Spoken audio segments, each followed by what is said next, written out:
All right, everybody. Welcome to the June edition of the .NET User Group meeting in Omaha. If you don't know me, my name is Matt Rui. I lead the user group along with Brian Olson, who's sitting over there. Hey, Brian. Traditionally, we meet in a physical building. We enjoy some food and provided by our sponsors and listen to the presentation from one of our amazing community members. However, the COVID-19 pandemic has changed the way we interact with one another. So we've adapted our format to work in this new world. We have every intention of eventually getting back to our meetings in person, but we're going to be as safe as we can while we're doing it. You can watch our email distribution in Slack for details about how and when we plan to bring back the traditional user group meetings. Until then, we'll continue to meet virtually. One of the primary goals of our group is to drive a meaningful interaction amongst .NET developers in the Omaha area. We'll continue to pursue that goal regardless of the circumstances that impact our group. Tonight, we're going to hear from several of the professionals who work from Sogeti about how they build full-stack applications using Azure's serverless capabilities. Before we get into that, though, I wanted to let you know that this is an interactive session. You can participate by following the instructions on the YouTube video description. Ask your questions on Slack or in the live stream chat on YouTube, and we'll follow up with our presenters to get an answer. They're also going to try to be watching the questions as they come in, so you might just get a direct answer from those guys. Our sponsor tonight is Sogeti, and they're going to be giving away a few items during the live stream. We have a Fire Stick TV, a Fire Stick 4K TV, an Alexa Auto, a Logitech keyboard, and an Echo wall clock. And we'll be giving those away to a few lucky participants in the Slack workspace. We'll be giving them out throughout the presentation, so keep an eye on the chat because you'll need to be present to win. Again, all the details you need are in the video description. So at this point, we usually do our announcements. Brian, did you have anything that we should mention to the group? Nothing that comes to mind. We were talking, I think, a little bit beforehand about the game night, which was a lot of fun last time we did it. Yes. We're planning on doing that again. We had just a few people show up, and it was a ton of fun. I definitely want to do it again. So we'll probably do that either next week or the week following. So watch Slack and our email group for details on what we're going to be doing there. So if you guys have announcements that you'd like to send to the group, just post them out in the Slack channel, and we'll be watching them there. So I'd like to switch over now to our sponsor, Sogeti. Thanks to them for sponsoring our meeting tonight. They've been a longtime supporter of the .NET Users Group. And at this point, I'd like to let John McCartan, I think I got that right, sorry, John, say a few words about how Sogeti is going to be ready to support your career. Let me get it switched over to here. Yeah, hey, John. yeah, thank you so much. Yeah, can you hear me? I can hear you. I hope everyone else can. Okay. Somebody said, hey, John, but Matt, I'm sure you called me a lot worse than that. So thank you for Did I get it right? Thank you for having us. Thank you for having us tonight. We're glad to be able to share some information, and three of our sharpest are going to be sharing with you. I don't know if you see that, Matt, but I'm watching the Slack channel, and it sounds like there's an echo. I don't know if that's on my end or somewhere else. Well, I don't know. Hopefully it's not there anymore. Okay. Maybe they can keep letting us go. No, it goes away. So a few bullet points about Sogeti. First of all, you see on the slides Capgemini, and the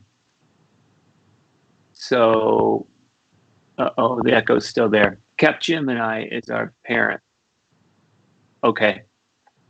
Let us know in the chat on Slack, on the Slack channel if it's off. I can see that. Cool. Good job, Matt. Capgemini is on the slides. Capgemini is the company that Sogeti is part of. Sogeti's been around Omaha for a long time, and so maybe some of you've heard the name Sogeti before.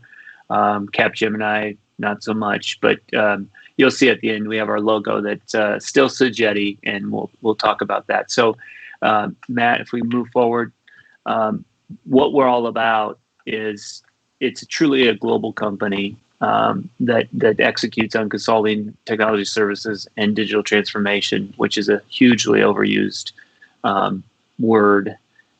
pair of words today and in the past 5 years, the way I feel.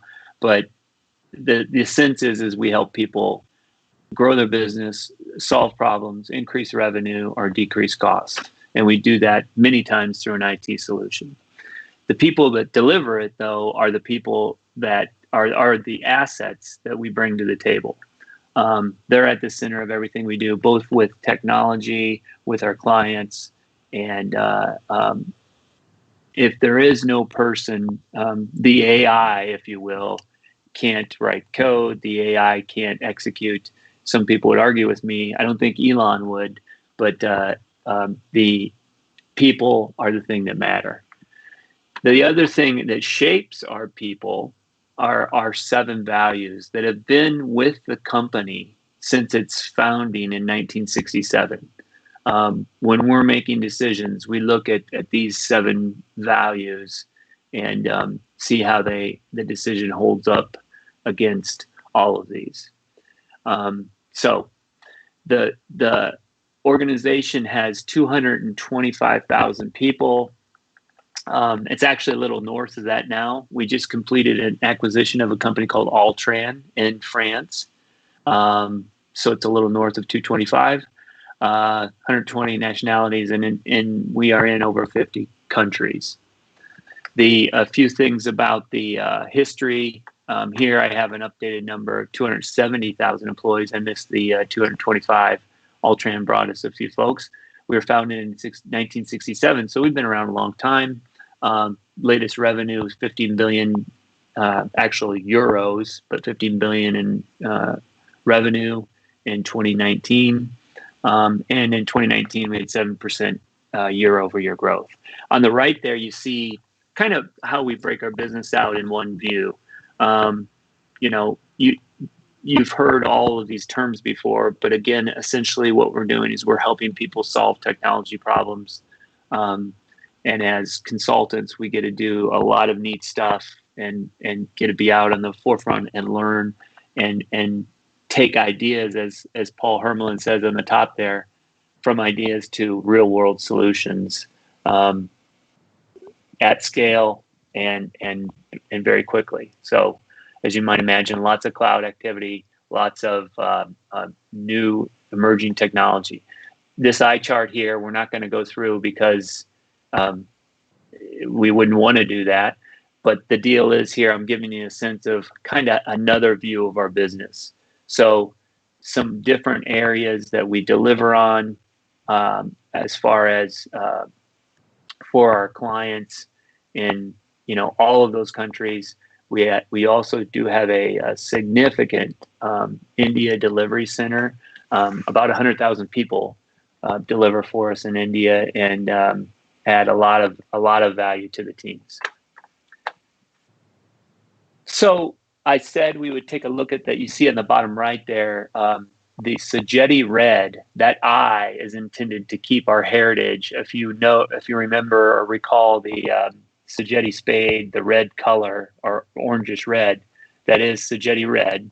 And now we're in our logo, it shows part of Capgemini. This just shows you kind of the broader group. There's an invent group. We're proud to be part of Sogeti, part of Capgemini North America, and Capgemini worldwide. Glad to be here tonight. And if you have any questions for me, I'll be in the Slack channel for the rest of the presentation. But I'm going to let us get to the cool stuff here. And thanks for the chance to sponsor. And I hope the giveaways go over well. And Matt will talk you through how the logistics of all that will work. So thanks so much, Matt. And thanks everybody for being here.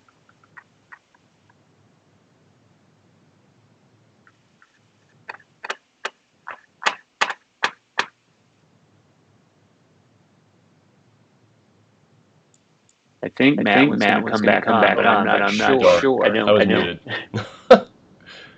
Yeah, we're still. This is a progress. We're gonna get there. All right. With that, I appreciate, John, everything that you guys have done for the .NET User Group in Omaha. Been a long-time supporter for us, and that's not lost on us. So we appreciate that. Who is it? Matt is going to do or who's going to be speaking first? Yeah, Matt. Okay. All right. I'm going to transition it over to Matt. How do you say your last name? Brofhart. So this is Matt Brofhart. He's going to be getting us started with the presentation. So the floor is all yours, Matt. Thanks. All right. Thanks, Matt. Thank you, Matt and Brian, for allowing us to speak. We kind of found out that we were going to be delivering this not that long ago. Something we've been working on for a while, but we weren't ready to do a presentation on it yet. But we got the word last week that we were doing this, so we kind of scrambled to put everything together that we had been working on for a while. What this started out as is, first of all, I love the concept of serverless. My background is in software development, not operations.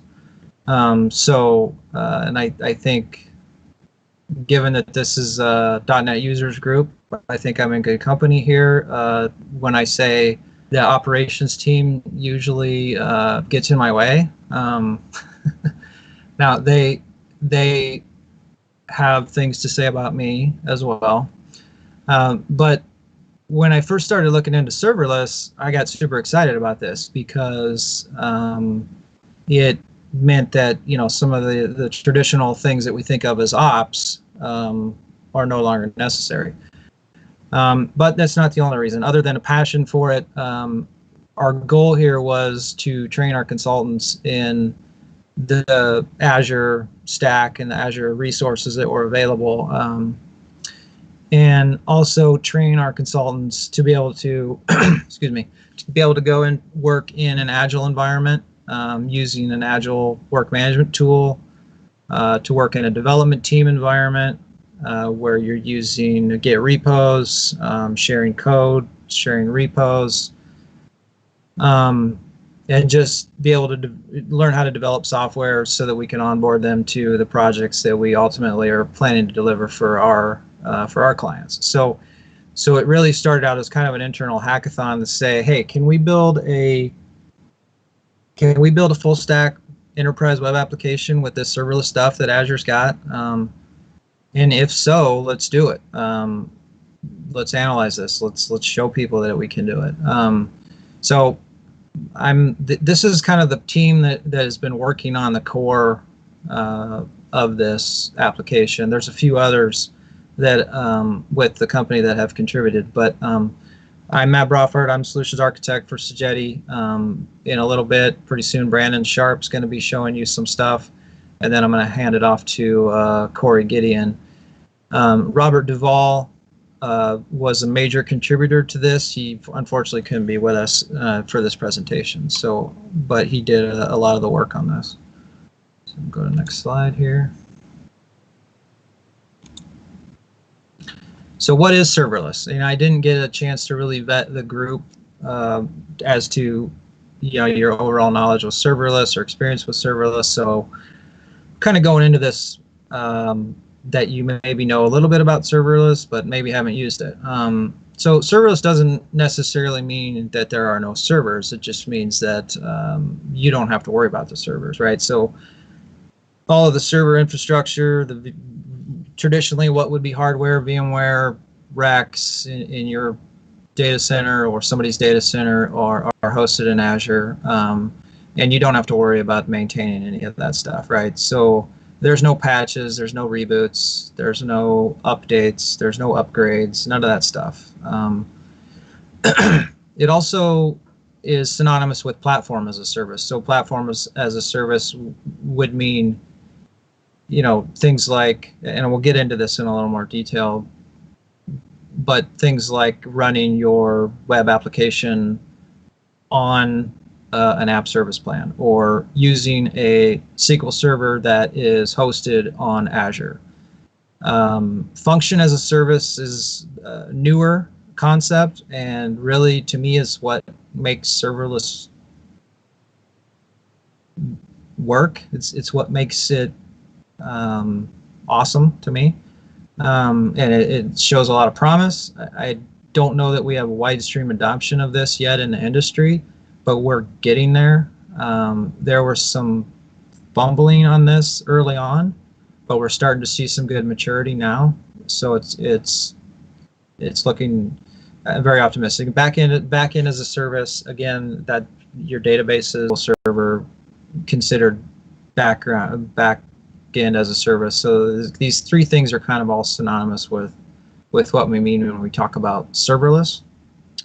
And then you also have NoSQL options, integration services options, things like Azure Data Factory, stuff that you traditionally would do on-prem with something like SQL Server Integration Services or other ETL, ELT type tools.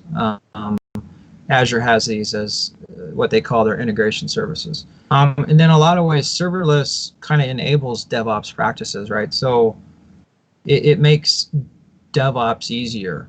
And some of the things that we try to preach about DevOps that companies need to do or individuals and teams need to do, serverless enables that and paves the way. And eventually, and we're starting to see the term no-ops, right?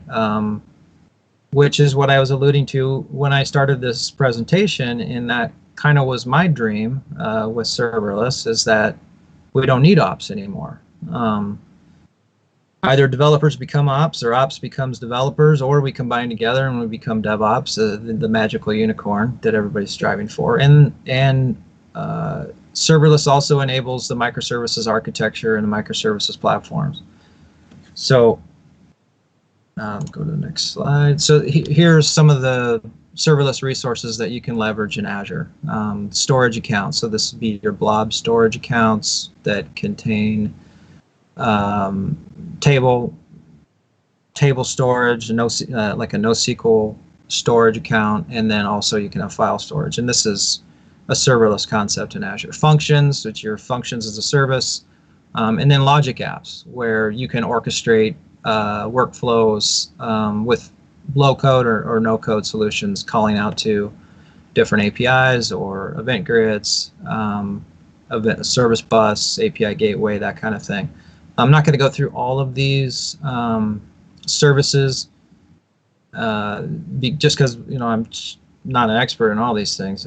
But the app service is traditionally how we've migrated from having an on-prem web application that's hosted in IIS. We're now transitioning to the cloud. We're moving it into an app service plan, which is more of a platform as a service solution. Document DB, which is now Cosmos DB, which is a NoSQL solution. We have the CDN, which is the caching of static websites, JavaScript, and SPA applications. Active Directory is now available. Azure Service Bus, and then of course Key Vault to store all your secrets management, and App Insights, very important one. So Application Insights, which we're going to get into more detail later in the presentation, really enables some of the DevOps principles of feedback and tightening up that feedback loop so that we can shorten the mean time to recover from failure on one of the key DevOps metrics that we live by. So what are the advantages of serverless? And this is a short list. There are many. I feel like these are some of the more important. And I already kind of hit on, you don't really have any infrastructure. And if you don't have the infrastructure, then you don't have infrastructure to maintain. So you don't have the servers, you don't have the patches, you don't have the upgrades, you don't have the reboots. You don't have to plan for those reboots. You don't have to plan for the downtime. You don't have all of this infrastructure and process and management in place to deal with the rebooting of these servers. Sometimes what's even worse is these, I've heard the term ripple start, where you need to upgrade. So you bring one down, you upgrade a new one, put it in place, bring one down, and then it ripple starts throughout that generally ends up being problematic. Pay for only what you use, right? So if you have applications that don't run 24/7, that run a few times a day or in 9 to 5 or whatever time frame you're on, you're only going to be paid for that time. It also simplifies your cost management so that you can charge back to the business with a more simplified strategy. So you know exactly how to cost this back to different business units. The auto scaling, so you're going to get when you have high traffic or peak times, or you're going to have something happen, you don't have to worry about that. You're going to get the auto scaling. Now, you do have to consider availability zones and regions. You do have to plan for that in serverless. It's not 100% taken care of for you. So you do have to allocate if you need to be available across multiple regions or zones. It does simplify the development in many cases, although it not always, but in a lot of cases you have a low code and sometimes no code, especially with things like logic apps and Azure Data Factory, the ETL, integration services stuff. All that is pretty much no code or low code. With the functions, you do have some code. And then the monitoring security, in a lot of cases, that's just built in. It's cooked in. When you leverage the serverless offerings that Azure has, the monitoring, like Application Insights, Azure Monitor, the Sentinel, that stuff's all there for you to use, and you don't have to build that and reinvent the wheel. And like I said earlier, it does enable the DevOps principles, mean time to market, right? If you're simplifying the development process and you're not throwing over the wall to the operations team, and you can do this all within a dev team, you're getting to market quicker. And if you have that feedback with the monitoring and the Sentinel, you can resolve issues faster. You're getting feedback immediately. Development team, you can send. You can set up, and Corey will maybe demonstrate some of this, but you can set up some pretty fancy ways to alert developers of issues with their code or issues with production systems. And then again, microservices architecture, right? This is kind of what we've been striving for a while now, although maybe some people are going back on their thinking there. This does enable the microservices architecture very well.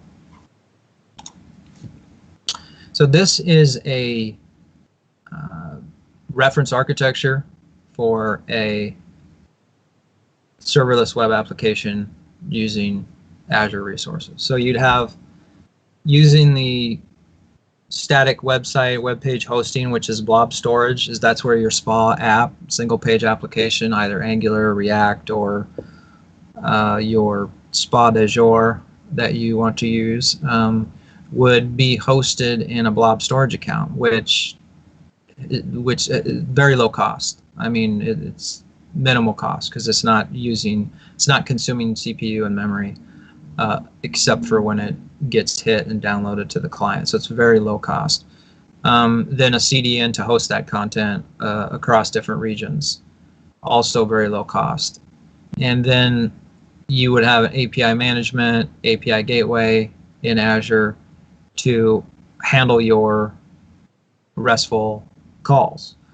That would orchestrate those to the backend functions. So you can have one function, you can have 1,000 functions, a million functions, whatever works for the team or the application or the scenario. And API management manages the calls, can manage the versions, can manage the security and the authentication and the access to all of those back-end APIs. And then, of course, Azure Directory can be used for an OAuth, an OpenID solution, and then you're back into your function apps. In this diagram, they're using a NoSQL Cosmos DB. In the reference application that we're going to demo, we chose to use SQL Server, and I'll talk about that a little bit more. And then we're also using Azure DevOps and CI/CD pipelines, and then Azure Monitor with Application Insights, and well, Corey will be demoing that later in the presentation. So here's kind of our development environment. We're using Visual Studio Code or Visual Studio Code or Visual Studio. Azure boards for work management, to do our agile processes, and then using Git and Azure repos. When we modify code, check in or push, it's going to do the automated build. We're going to have building our code. We're going to run our tests, publish our artifacts. Those are going to get sent to a release, which will then deploy to our environments. And then ideally, you want to have approval gates between your dev, QA stage, and prod, and then blue-green deployments, ideally in prod. So this diagram is just kind of illustrating the whole development paradigm.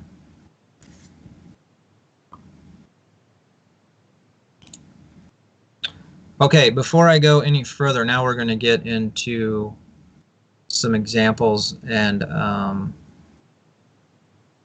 walk through some of the resources in Azure. Now is a time, Matt. Now is a decent time if there are any questions. Okay, I don't think we've had any in the chat so far, so Okay. I think we're good to go.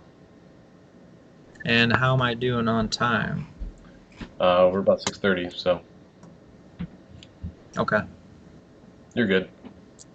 So the plan now is I'm going to show you what we've done as far as Azure resources go, and the code, the projects. I'm not going to walk you through the code because, like I said, this is more of a learning.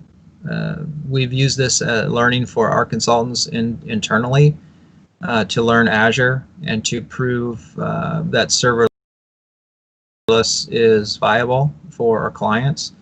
And so we're not going to win any awards for clean code or clean architecture in the back end here, because we've had quite a few people working on this.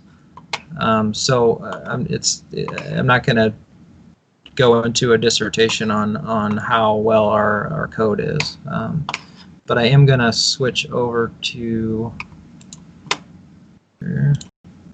I'm going to switch over to the Azure portal.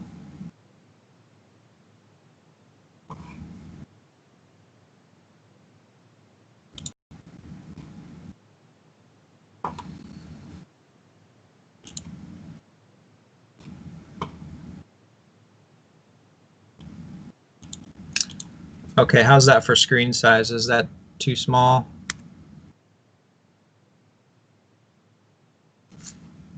Can you see that okay, Matt? I'm looking at the preview here, so it's real fuzzy. I don't know if it's fuzzy for everyone else. Brian, can you see that? Pretty clear here. This is John. Okay. You could probably bring it up just a little bit.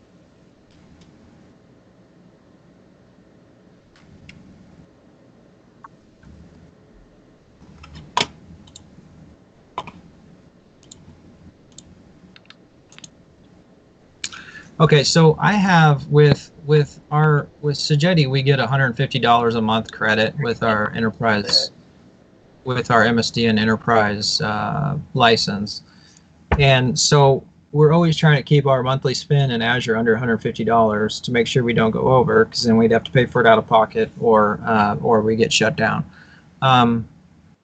these are the resources that we had to spin up in order to do this application. So what this application does, and I should have maybe gone in a little more detail, we took something simple. It's basically a survey monkey, right? So we have an administrative interface that's built in Angular.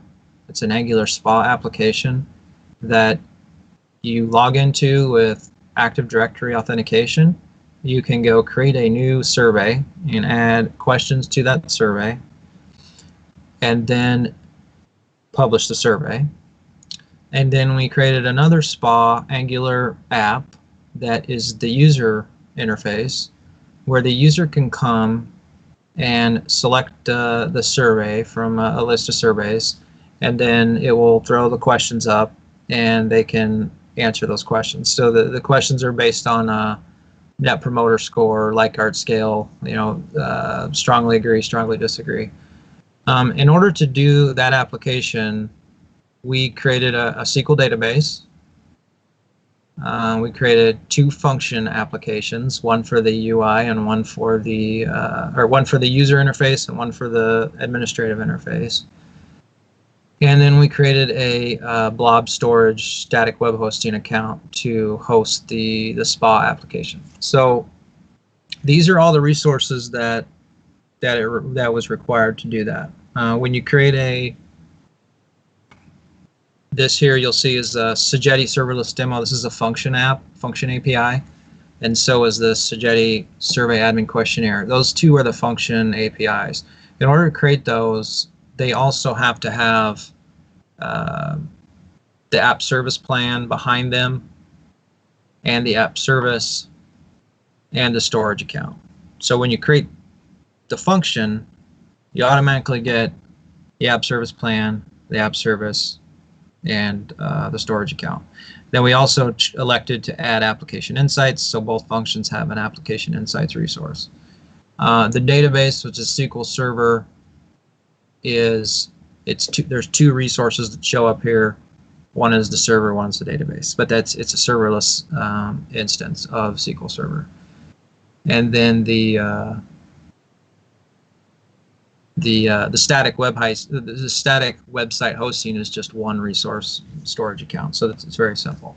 And if we go to cost analysis, you can see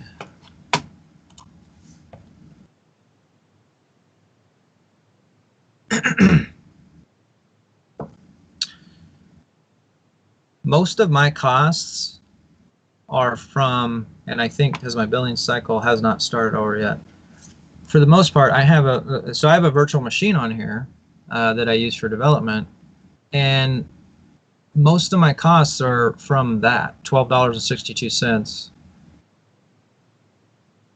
are from my VM, which has nothing to do with this serverless application. This serverless app is averaging less than $10 a month, if that. It depends on the usage, right?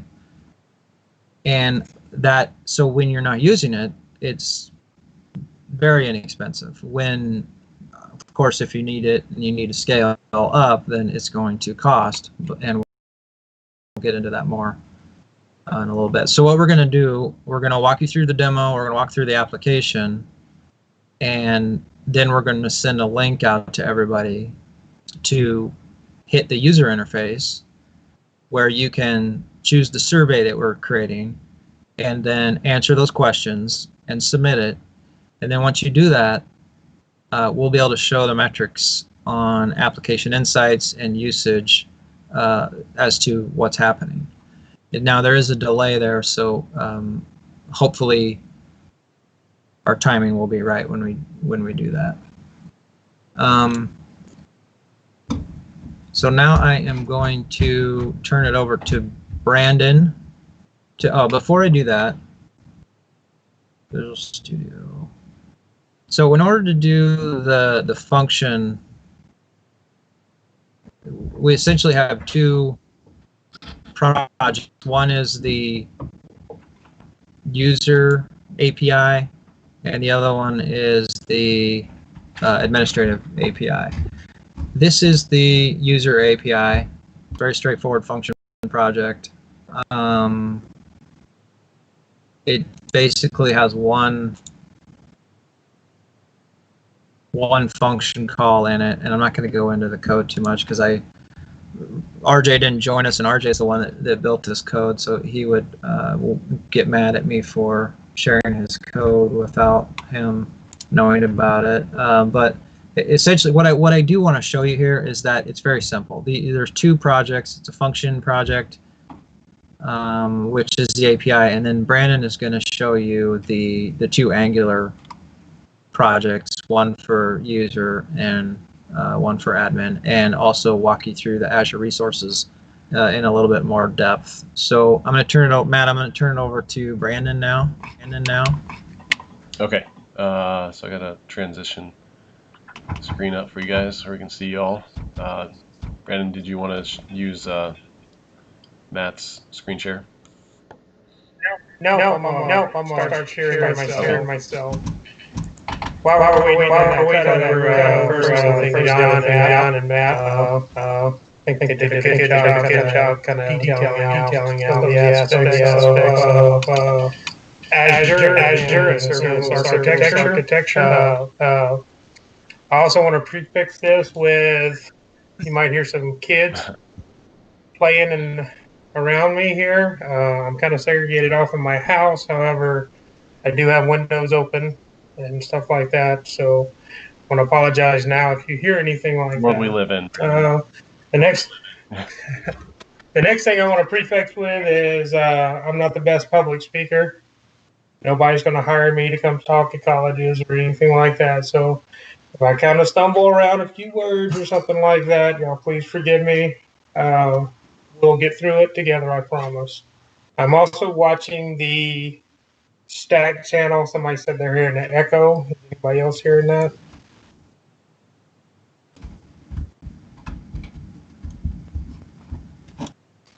I don't know why we'd be getting an echo. I'm not hearing anything that would indicate that, but if we do have any type of issues such as that,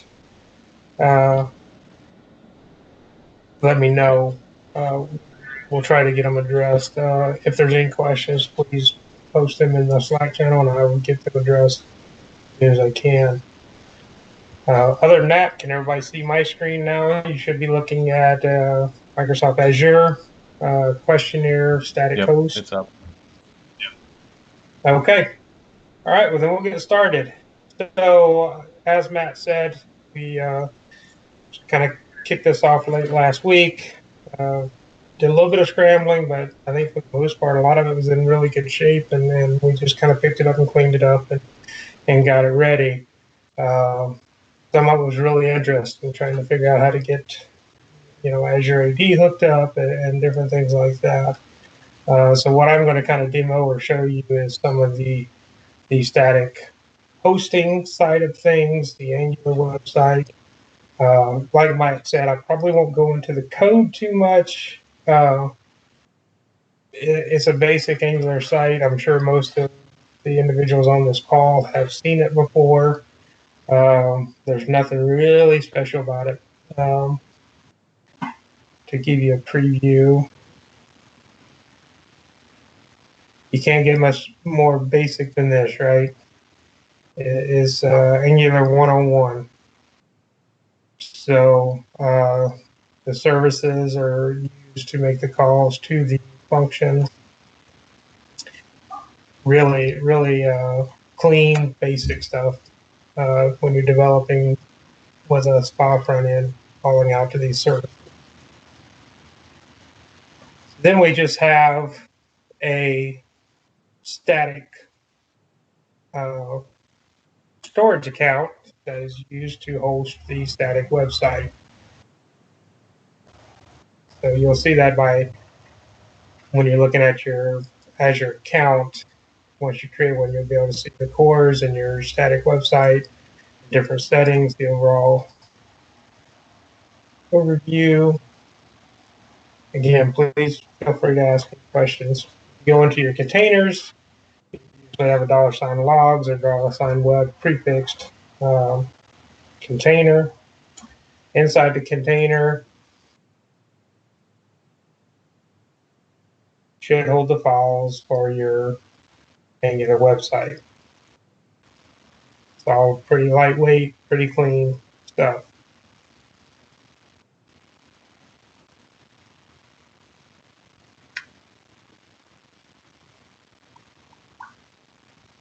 All right, so let me get back to it. Now I'm going to show you the website itself.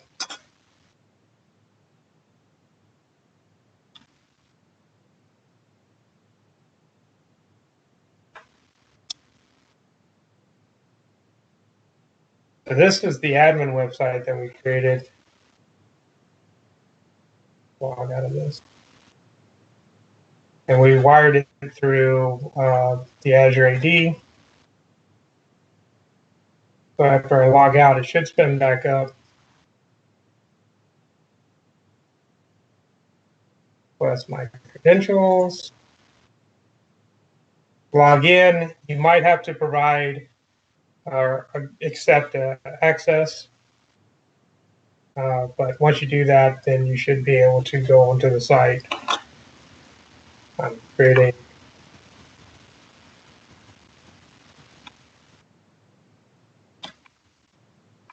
survey real quick.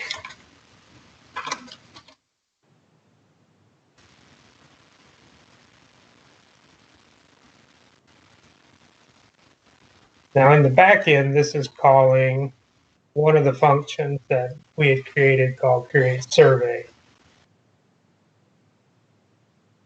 I thought I had the rest of them pulled up, but so here's the list of surveys that were created to apply functionality to the Angular site that was used to create the admin functions, such as create surveys, create questions. This is kind of we've been using a little bit, but this is where you'll start seeing the logs come in from once a call is made from the Angular site to this function. So once we're done, we can start putting some questions in there. I'm a copy and paste fanatic, so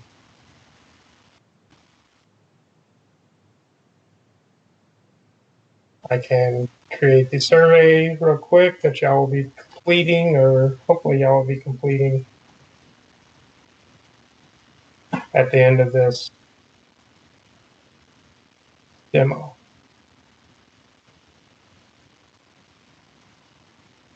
While I'm doing this, are there any questions?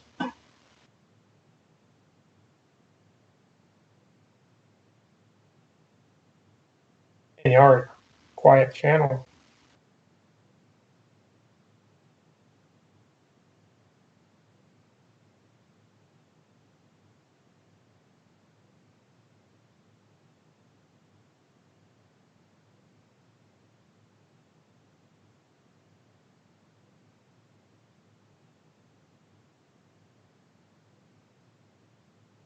Okay, so that's simple. We've created a survey. You'll notice it's called Omaha.net user group. And keep that in the back of your mind. You're seeing that later. So we created two sites. Go ahead. Brandon, you see there's a couple questions there for you. Okay. I don't know if you want to get them at the end. Take a look at the channel. Was the use of the containers part of the build process? The containers are used whenever you create a storage account. You can create blob storage. Containers kind of work within the blob storage space. So in essence, it's really just a blob storage account. So it's just used for holding files, stuff like that. However, you can use that same type of structure to host a static website through Azure. So hopefully I answered it. What was the question, Matt? It's was the use of the containers part of the build process? Why don't we do this? Why don't Matt Brobhart, you watch the Slack channel, and then Brandon can keep going. Yep. Cool.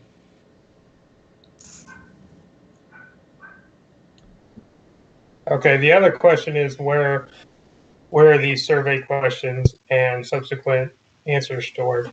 And Matt kind of alluded to that previously. There's a Azure SQL database that are storing the questions and answers.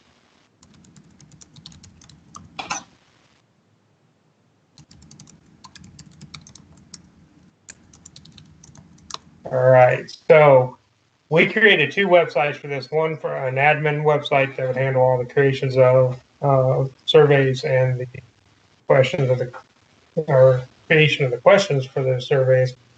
And then we created a user interface that would handle the response for those surveys. So what I'm fixing to show you now is the user interface. And we'll be providing this URL so that, oh, sorry, wrong one.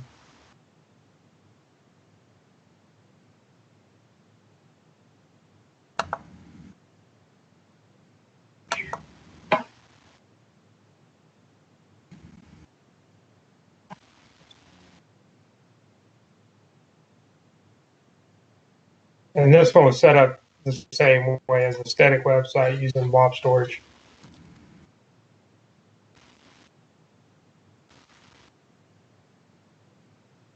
Okay. So as you can see here, this is the location that you can actually respond to the survey and answer the question as you see fit and submit the response. Again, pretty simple stuff, nothing too complicated with it. However, the back end and configuring the serverless was a fun exercise to go through.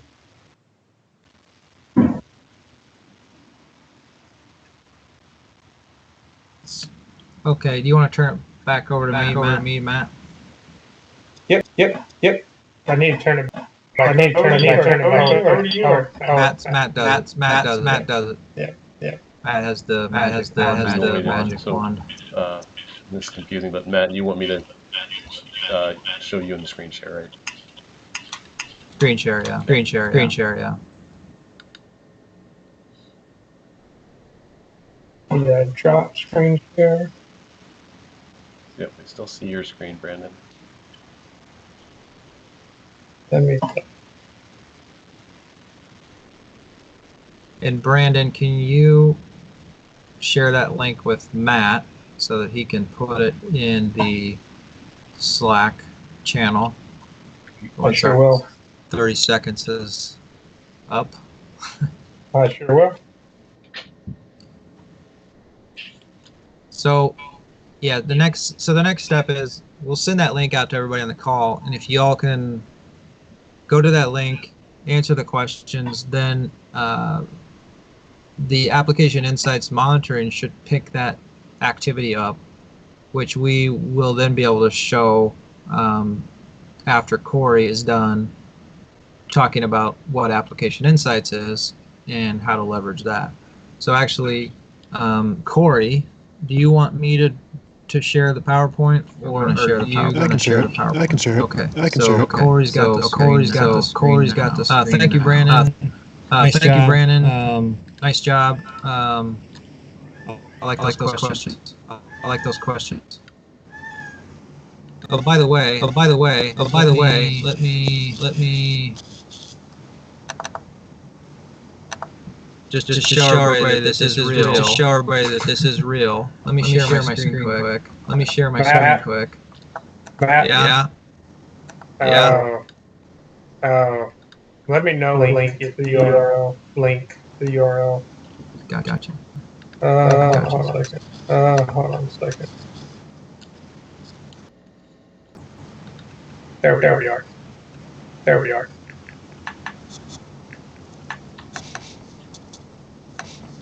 Can you see my screen? Matt, can you see my Yep, screen? yep, Matt? we can. Yep, we can.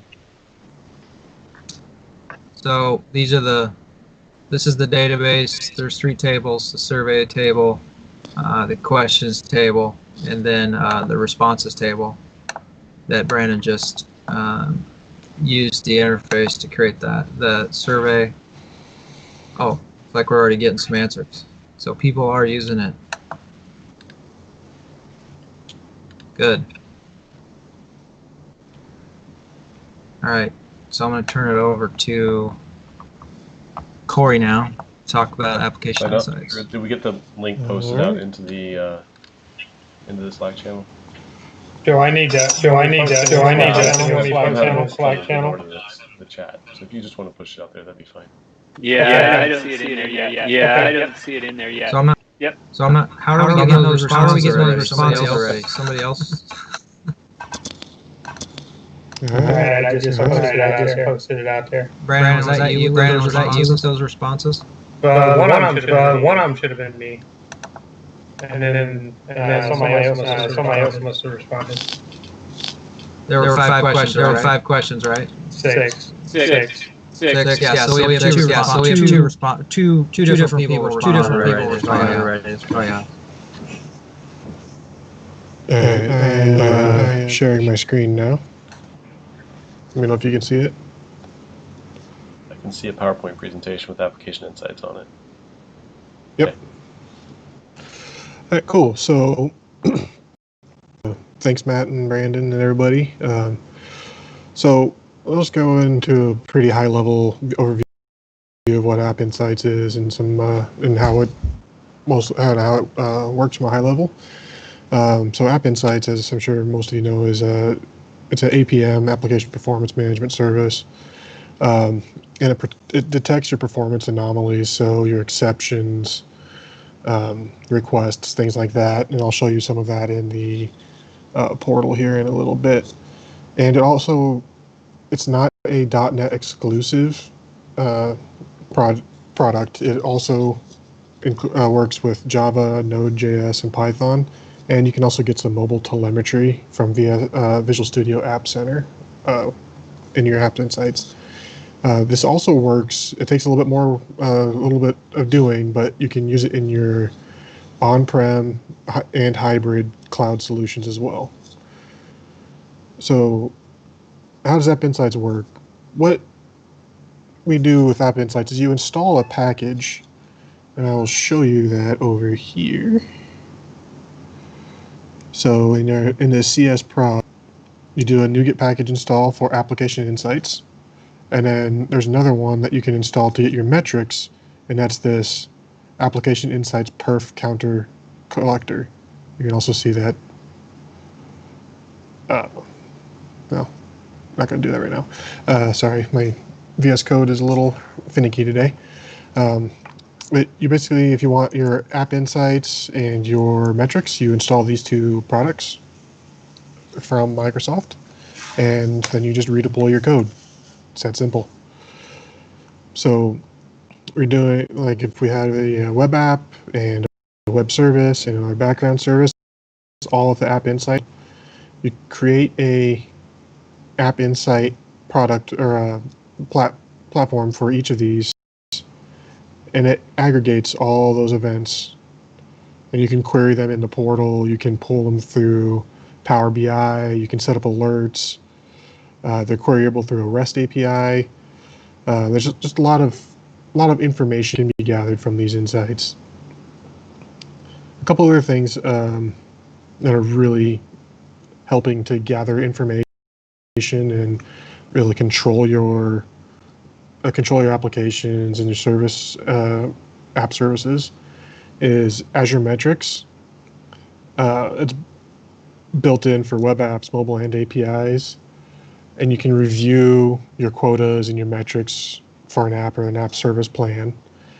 And you can also set up alerts and auto scaling based on these metrics. And there's a ton of different ones. I'll show you some of them here in a little bit, but you can find them all right there. You can go there, go to this website, or go to the documentation. You can find definitions of what the different metrics are and what they're checking. And you can also set up quotas based on your app service plan, and it's different based on whether you have the premium or the regular service. Excuse me. And you can also set up alerts and auto scaling. So you can set up you can hook up your metrics to alerts. Basic or higher plans will support auto scaling. And with auto scaling, you can configure rules and monitor app service plans and metrics. So with that, I will go over to the portal now. Sorry, Skype is blowing up on me right now. So first off, let's look at our app service. First thing on the dashboard, if you're familiar with app services in Azure, I'm sure you would look at this, like the memory that's going on and the spikes. Then we had just a little bit ago a huge spike in our memory usage for this application. We can delve in deeper and see that kind of dropped off and picked back up again. And the same with our function execution count, how many times the function was being executed, and speeds and everything like that. So if we continue to go down here, let's check out. We'll check out the metrics. So let's look at our metrics. We'll go with data in and sum. There's just a big spike right there. And if you want to add more charts, you can. Say we want average connections. So we want to see how often our application is being used. So I'm going to take a break on this right now, and then I'm going to show you App Insights. And the reason I waited on App Insights is because App Insights have a 5 to 10 minute refresh window. It doesn't pick up automatically everything that you're doing. It logs it, but it doesn't show it on the dashboard automatically. It takes 5 to 10 minutes to refresh. You can see here that we have this Sogeti serverless demo App Insights. And okay, I want to view my live metrics. So viewing those live metrics is showing in real time what's going on with your app. So you can just kind of see down here, there's a small little process bump. Overall health is doing good. It takes a little while to update. But say there's something we want to see what traffic has been going on. So let's say the last 30 minutes, show me everything that's happening. So we have 678 requests come in, where they're requesting to, being executed. And then this is, if you want to add your custom exception logging or custom event logging, such as here, you can see that we have this C# HTTP trigger function process the write request. Okay, cool. Where is that coming from? Well, over in our, here we go. In our function, this create survey function, we have this log information with C# with that same message. So you can log all your custom, you can create all these custom loggings and log your exceptions and request payload. You could log your request payloads if you wish, but it's just using this iLogger. Fairly simple to set up your custom logging. And if we go back to search results, oops, view our search results over here, go back up here. You can also, I want to only look for create response.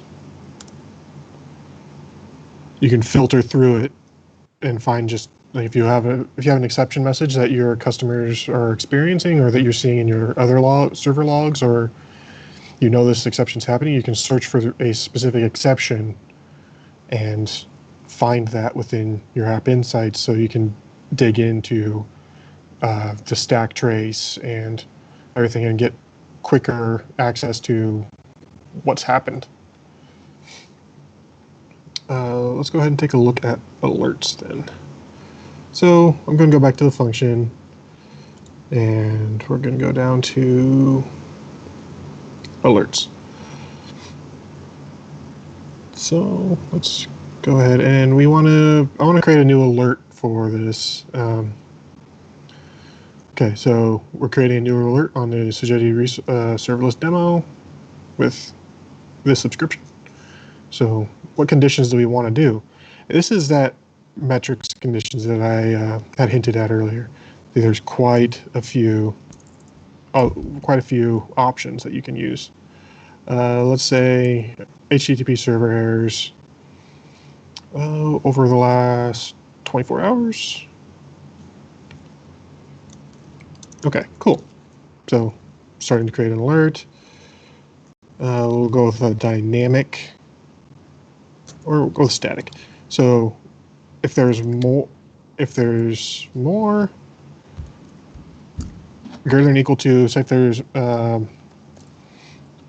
greater than or equal to 25 average HTTP server errors, so anything with a 500, we want to fire this alert.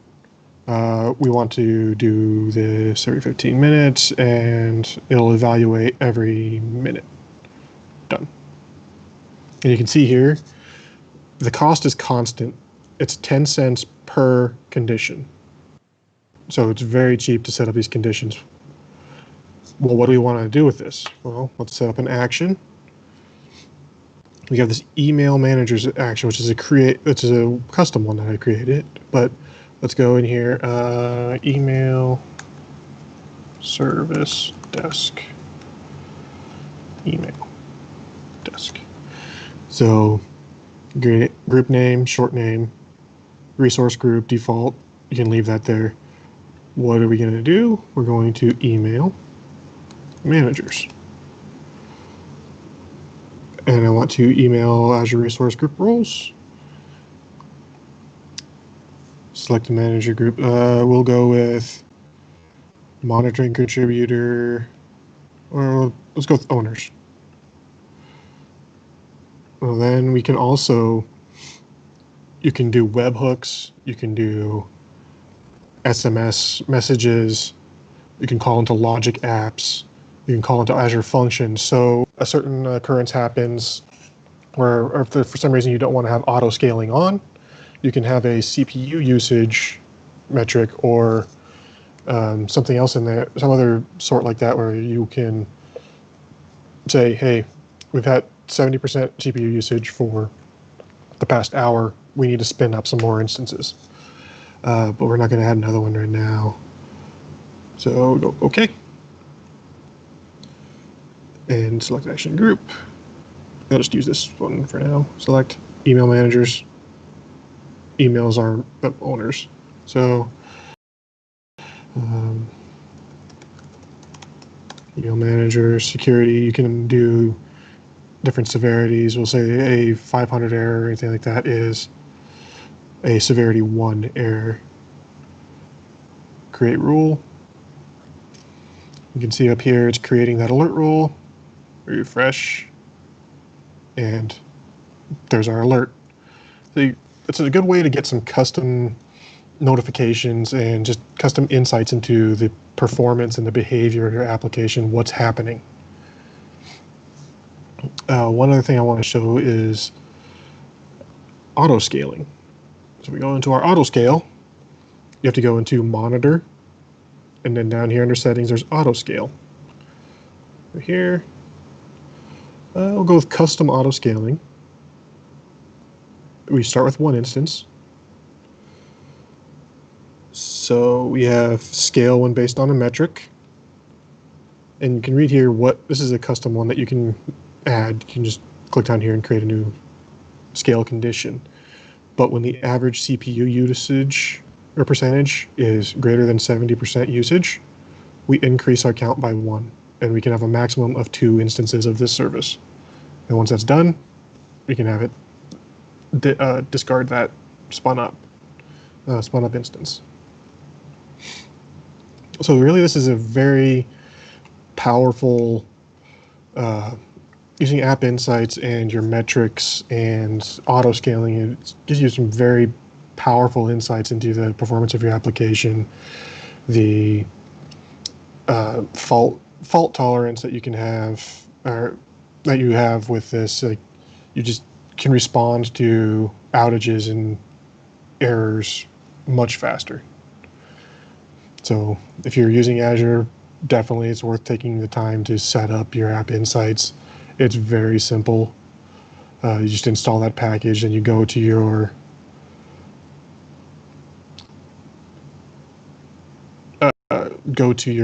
resource, App Insights, and you can turn on Application Insights. It's literally the click of a button to get this logging.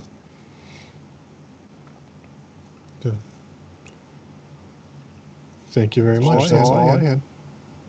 Okay, I think there was one question that we had that came up. Sure. Matt, did you want to rephrase it for Corey? Yeah, Corey, the question is, we're talking about collectors. The question is how intrusive are collectors? So how intrusive are collectors for getting the logs? I think it's probably in terms of the performance impact. It's in production, what I've seen is really no more intrusive than any using Log4j or similar applications to that. We have not been experienced large differences in performance.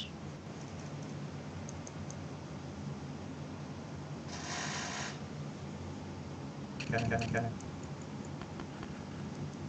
And then another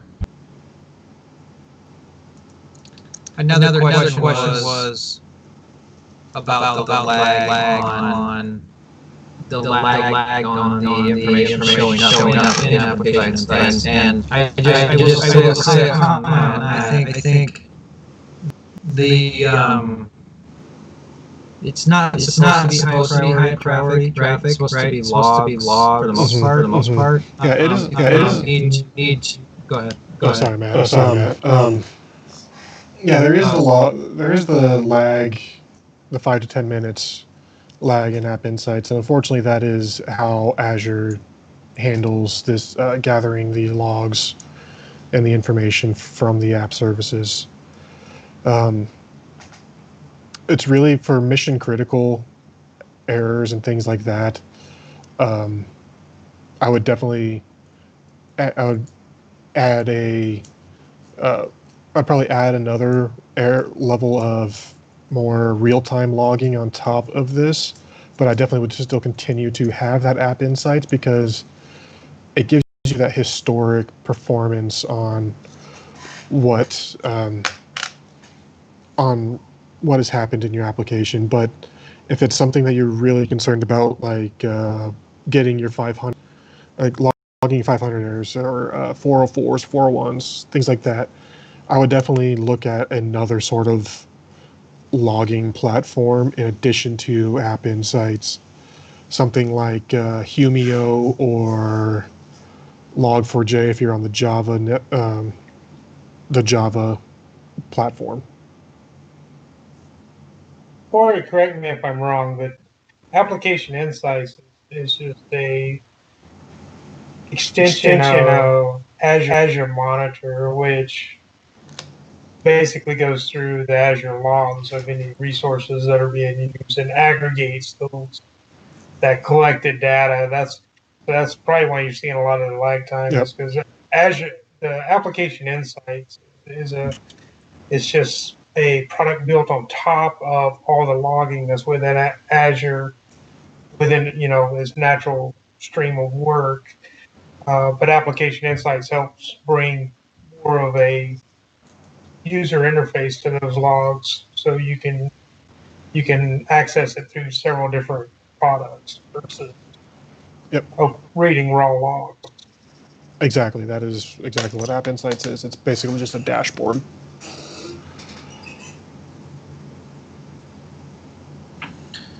Okay, I think that answered that question.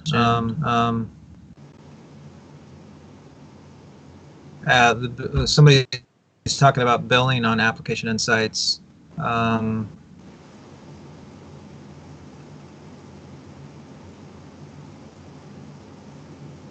The cost could add up if you use it at scale excessively. Yeah, depending on how you tweak the settings. Yeah, and at scale with expecting like thousands of transactions, I would dial back the App Insights. I wouldn't do like the log informations. I would do log errors, or I'd be much more picky about what I'm logging to my App Insights containers. Right. I mean, it also gets unnecessary noise where if you have 1,000 applications and doing log informations 2 or 3 times per request or per call, it's going to balloon very quickly and make it nearly impossible to try and find the necessary information that you need. But that's a good thing about App Insights. It gives you that flexibility to really wrangle things the way that you want to and show only the information that you really care about.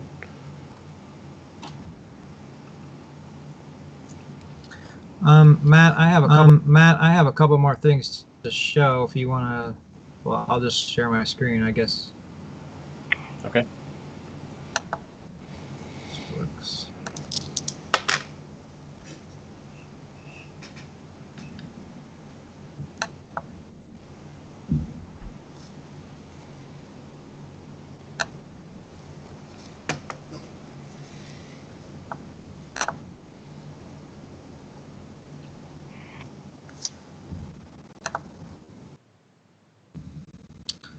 Okay, so just some final thoughts and next actions and we're taking on with this project to continue to what I call weaponize. I always call weapons, but get it enterprise grade, right? Some of the things that will help this be a full-scale enterprise solution will be to add the CDN. We didn't show you that. Add the API gateway. On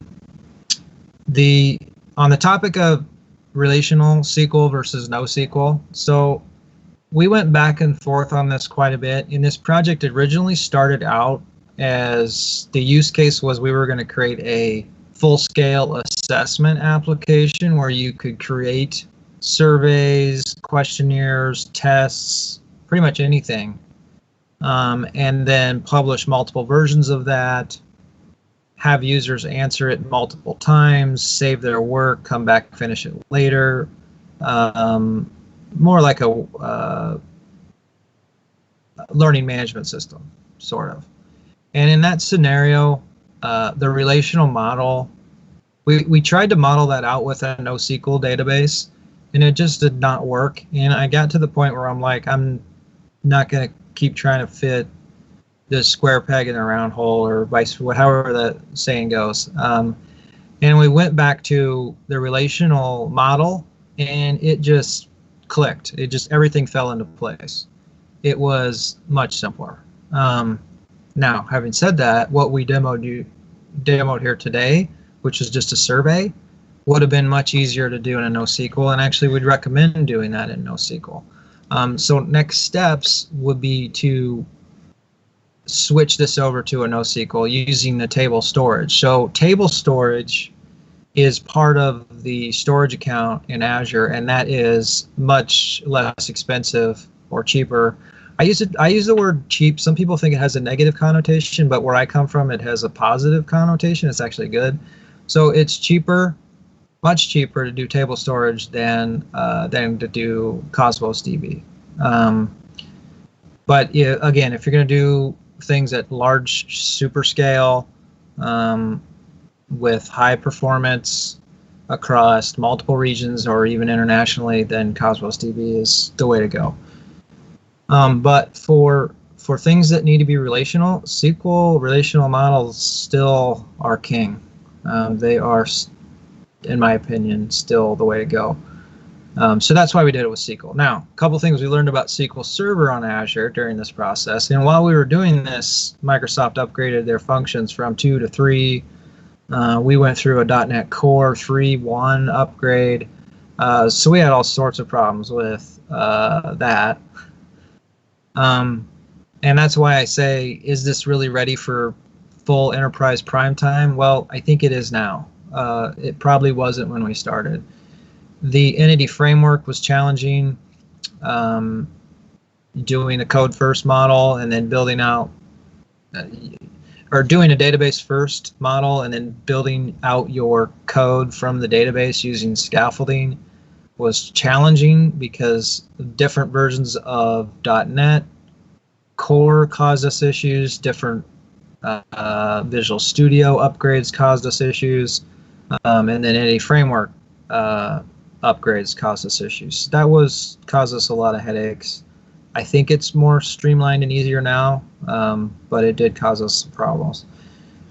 So that's my spiel on SQL versus NoSQL. I think a lot of people are trying to put stuff in NoSQL that should really be relational. However, in this case, if we're just putting out a straight up survey application, NoSQL would have been easier. Power apps are a big thing now in Azure, and the integration services with ADF, Data Lake, and Databricks. Eventually, as this application grows and we have data, we would want to demonstrate doing warehousing and offloading it to data lakes, and then using the data lakes to do reporting with tools like Power BI and the other Power Apps suite that Azure has. Also, security and compliance. So we showed doing this with Active Directory, but what about just OAuth in general, right? We want to keep track of users that are answering the survey. Or in this scenario, this was just anonymous. But what if we wanted to know who you are? Then we would enable OAuth on the user interface. That's the next step as well. And then disaster recovery. And by the way we would accommodate for disaster recovery is to make sure that all of our serverless resources were scripted out in ARM templates or infrastructure as code, so that if for some reason somebody deleted all our stuff, something happened in Azure, we could easily redeploy to another Azure availability zone or region, or even on-prem in an Azure stack, or you can now run Azure on AWS, Azure Functions anyway. Well, you can run Azure. Actually, you can run Azure Stack anywhere you want. You can run on AWS. You can run on Google. The other thing we didn't get time to add is the code quality and the vulnerability scanning. So the linters and the code scanning to make sure that you're compliant with whatever coding standards you want to implement can all be built into the CI/CD pipeline. And then the vulnerability scanning with SonarQube or Veracode or whatever code scanning tools you want to implement, that all can be added to the CI/CD pipeline pre-deployment. And then, of course, you saw we had some unit tests that were automated as part of our pipelines and part of our projects, but we would also want to add, ultimately, ideally, integration testing with Postman, API testing, or something similar. And then add the approval gates so that you have a final approval before releasing code to production. Somebody can QA it or test it or approve the production release, such that when the developers make a change, you get a request to make a change, you push, all of the tests run, the code quality runs, vulnerability scanning, SonarQube, your automated integration test run, all that checks out, it deploys to a QA environment. You then send an email or notification to somebody has the power to approve that to go to production. They click the button, app on their phone. It's pretty easy with Azure. and that approves the release to prod, which initiates everything moving to prod. And then what Corey showed, taking that to the next level with Azure Sentinel, which has heuristics and AI built into it to be able to detect anomalies in your application, security, infiltration, penetration, that kind of thing. Blue-green deployments and canary releases. We'd like to implement that just to demonstrate how you would roll out a blue-green deployment or a canary release.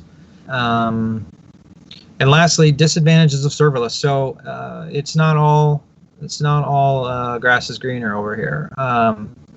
There is a lot of talk of vendor lock-in, right? So if you choose all of Azure's serverless offerings, are you locked into Azure? Well, I guess yes and no.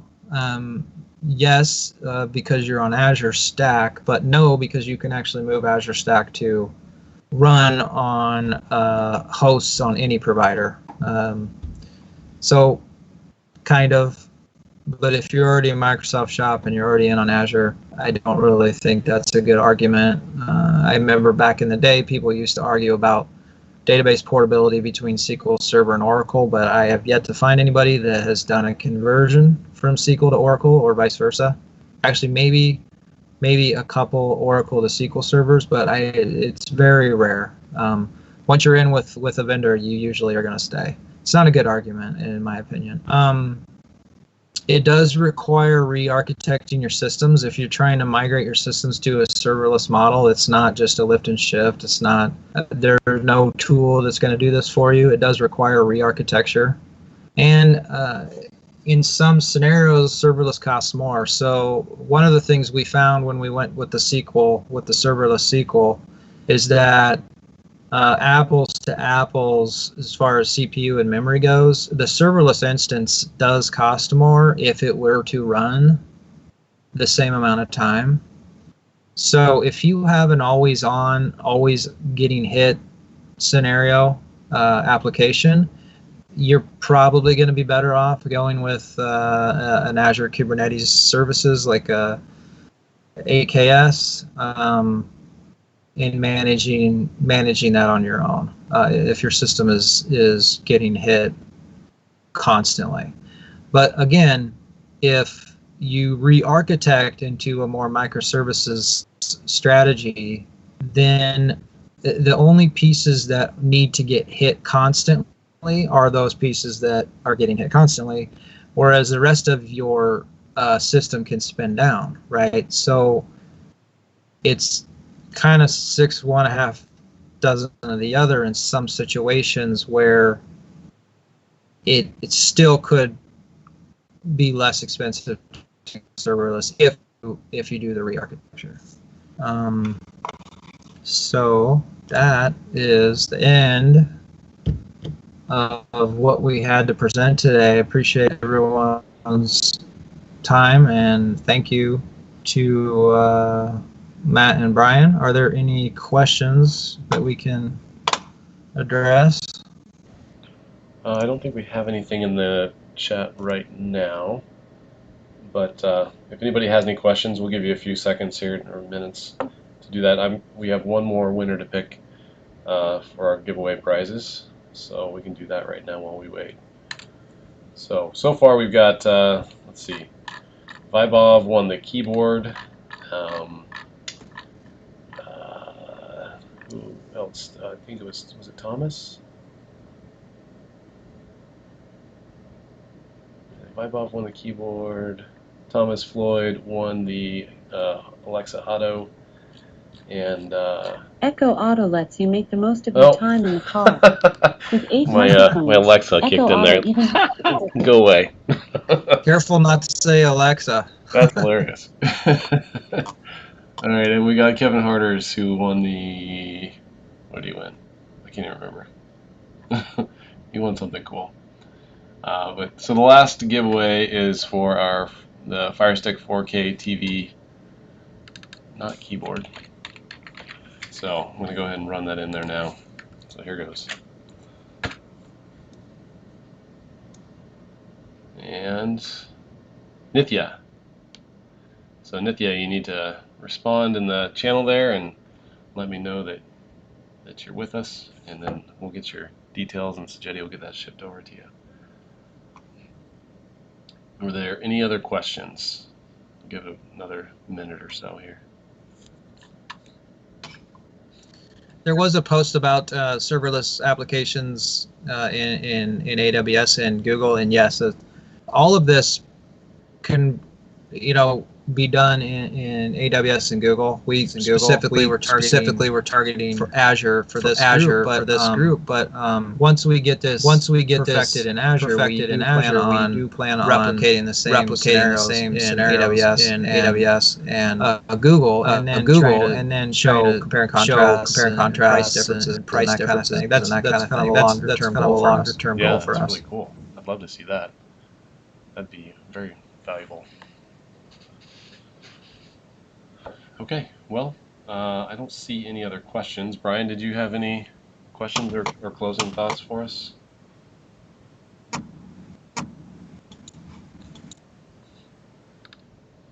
You're muted, buddy. No, serverless is certainly being talked about more and more, and so it was just interesting to see an implementation of it. Thank you. Yeah, I agree. It's an interesting topic. I think the whole world, like you started the presentation, you're talking a little bit about microservices and how they fit in, and I'm still a little bit unsure as to how that works in all environments. I think there's certainly some places that microservices are applicable, but these are kind of the epitome of a microservice, right? So yeah, and there's on that subject, there's a really good book out there. Maybe you guys have read it. It's older. I think it's called Building Microservices, Sam Newman. And he just recently, where's my Google Chrome? He just recently came out with another book. Let's see, it's called really good stuff.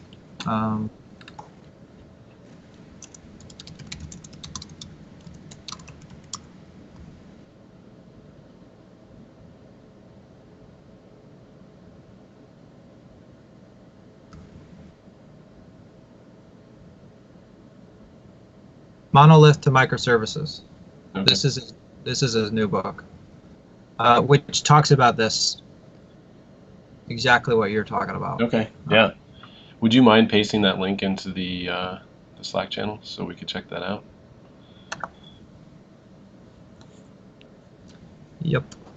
Cool.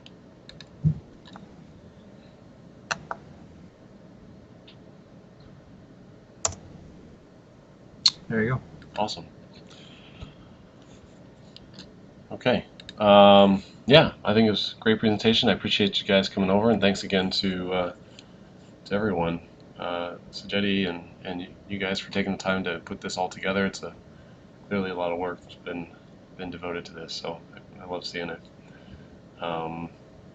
Yeah, we will, like I said, continue to evaluate the situation with the virus and all that, and we're gonna try and get back together at some point here in the future in person. But we don't want to be unsafe, so we're gonna do that as safe as we can. This works pretty well, so there's no need for us to rush into anything. So yeah, John, did you have anything you wanted to say before we finished up? No, I appreciate it. Can you hear me?